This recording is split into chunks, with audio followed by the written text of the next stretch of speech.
সিলেটে আন্দোলনকারী ও পুলিশের মধ্যকার দফায় দফায় ধাওয়া পাল্টা ধাওয়ার ঘটনা ঘটেছে। এতে উভয় পক্ষের অন্তত ১.৫ শতাধিক আহত হওয়ার খবর পাওয়া গেছে। এ সময় পুলিশ অন্তত ৮ জনকে আটক করেছে।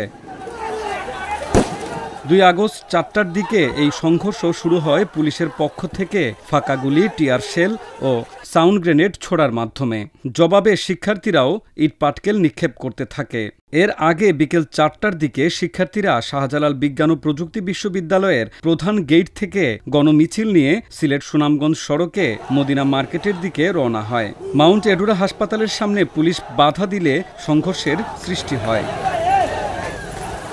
আন্দোলনকারীদের দাবি, তাদের শান্তিপূর্ণ কর্মসূচিতে পুলিশ, বিজিবি ও র্যাব নির্বিচারে গুলি করেছে।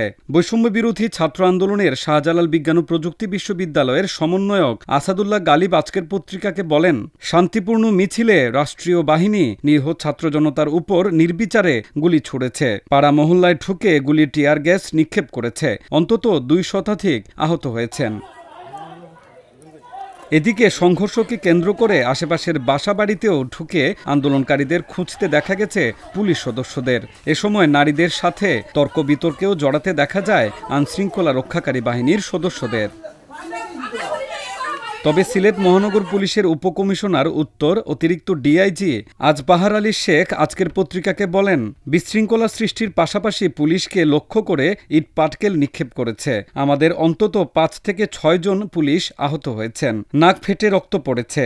পরিস্থিতি নিয়ন্ত্রণে পুলিশ শটগানের গুলি, টিয়ার গ্যাস ও সাউন্ড গ্রেনেড নিক্ষেপ করেছে। আমরা ৮ জনকে আটক করে থানায় পাঠিয়েছি। এখনও সংঘর্ষ চলছে।